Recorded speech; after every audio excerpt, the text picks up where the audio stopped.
கீழாயூர்ங்கிற ஊர்ல இருந்து ரகுபதின்ற ஒருத்தர் கேட்கிறார். முஸ்லீம் அல்லாத அவங்களும் நல்ல நிகழ்ச்சி எல்லாம் பாக்குறாங்க. அப்ப அவர் என்ன கேட்கிறாருன்னு கேட்டா, ஒரே சமயத்தில் ஆண்களை போல் பெண்கள் 4 கணவன்களை வைத்துக் கொள்ளலாம், சாத்தியமாகுமா அப்படின்னு கேட்கிறார். அதாவது நம்ம இஸ்லாத்துல சில நிபந்தனைகளோட அது சில கண்டிஷன்களோட ஆண்கள் என்ன செய்யலாம், ஒரு சட்டப்படி விபச்சாரம் பண்ணிடாம சட்டப்படி முறைப்படி கல்யாணம் பண்ணி கொள்ளலாம் சொல்லப்பட்டிருக்கு. 4 மனைவி வரைக்கும் கல்யாணம் பண்ணிக்கலாம் சொல்லப்பட்டிருக்கு.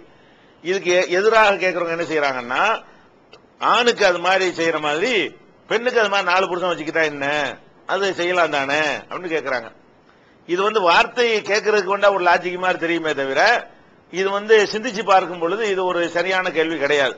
ஏன்னு கேட்டா, இப்ப கல்யாணம் பண்ணுதல் என்பது முக்கியமாக சந்தோஷத்துக்காக இருந்தாலும் அதுல முக்கியமான ஒரு விஷயம் என்னன்னு கேட்டா, வாரிசுகளை உருவாக்குதல்.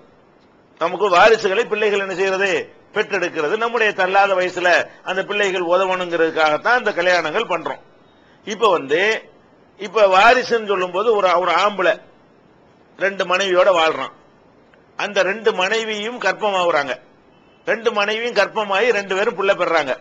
அந்த 2 பிள்ளைகளுக்கும் தாய் இன்னாரு தகப்பன் இன்னாருன்னு தெரியுமா தெரியாதா? கண்டிப்பா தெரியும். ஒரு கணவன் 2 மனைவி குழந்தை பெத்தாங்கன்னு சொன்னா, இந்த குழந்தைக்கு இவ அம்மா இவன் அப்பன், இந்த குழந்தைக்கு இவ அம்மா இவன் தான் அப்பன் அப்படின்னு சொல்லிட்டு 2 பிள்ளைக்கு என்னத்தை காட்ட முடியும், அப்பன் யாரு அம்மா யாருங்கிறத காட்ட முடியும். ஒரு பொம்பளை 2 புருஷனோட வாழ்ந்தாள்னா ஒரு புள்ள தான் பெற முடியும். 10 புருஷனோட வாழ்ந்தாலும் புள்ள ஒண்ணுதான் பெற முடியும் ஒரு நேரத்தில். அந்த ஒரு பிள்ளையை பெறும் பொழுது அதுக்கு அம்மா யாருங்கிறது தான் தெரியுமே தவிர அப்பன் யாரு. இப்ப 4 புருஷனோட ஒருத்தி வாழ்ந்தான்னு சொன்னா, அந்த 4 புருஷனோட வாழும் பொழுது இந்த குழந்தை யாருடைய குழந்தை? அப்ப ஒவ்வொருத்தனும் ஏன் இது இல்லம்பா, ஏன் இது இல்லன்னு இந்த குழந்தை சந்தில நிற்கும்.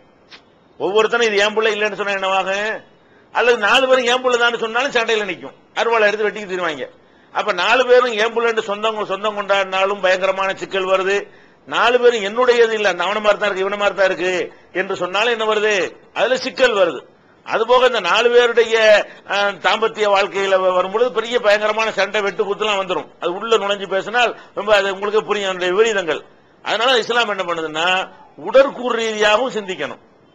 ஆண்கள் பெண்களை பற்றி பேசும் பொழுது மற்ற உரிமைகள் மற்ற விஷயத்தை நீங்க சமம் வைத்துக் கொண்டா கூட அதுல எப்படி நம்ம சிந்திக்கணும், ஆணுடைய உடற்கூறு என்ன, பெண்ணுடைய உடற்கூறு என்ன, அந்த உடற்கூறுக்கு ஏற்றவாறு தான் ஒரு சட்டத்தை சொல்ல முடியுமே தவிர, ஆணுக்கு சொன்ன மாதிரியே தான் பொண்ணுக்கு சொல்லணும்னு சொல்லக்கூடாது. ஒரு ஆம்பளை அரை ட்ரௌசர் போட்டு தெருவில் போற மாதிரி பொம்பளையும் போகணும்னு சொல்ல முடியுமா? யாராவது சொல்லுவாங்களா? அப்ப உடல் ரீதியான சில விஷயங்களை கவனத்தில் கொண்டாதான் அதுக்கு பேரு சிந்தனை. அந்த அடிப்படையில் ஒரு பெண்ணு ஒன்றுக்கு மேற்பட்ட கணவர்களோடு ஒரு நேரத்தில் வாழ்ந்தால் அவ தாய் என்பதுதான் கன்ஃபார்ம் ஆகுமே தவிர, அந்த குழந்தைக்கு தகப்பன் யாருன்னு தெரியலன்னா அந்த குழந்தைக்கு சொத்துரிமை கிடைக்காது. யாருக்கு சொத்துல இருந்து அந்த குழந்தைக்கு பங்கு கிடைக்கும். அந்த குழந்தை பள்ளிக்கூடத்தில் சேர்க்கும் போது அப்பன் பேருன்னா 4 பேர் பேரே சொல்ல முடியும். அப்ப சரியா வராது. 4 பேர் கூட்ட ஆளுக்கு பாதின்னு பங்கு வகிக்க முடியுமான்னு அதுவும் முடியாது. இந்த மாதிரி ஒரு நடைமுறையில உள்ள விஷயத்தை சிந்தித்து பார்த்தால் இதுக்கும் அதுக்கும் உள்ள வேறுபாட்டை என்ன செஞ்சிடலாம், விளங்கி கொள்ளலாம்.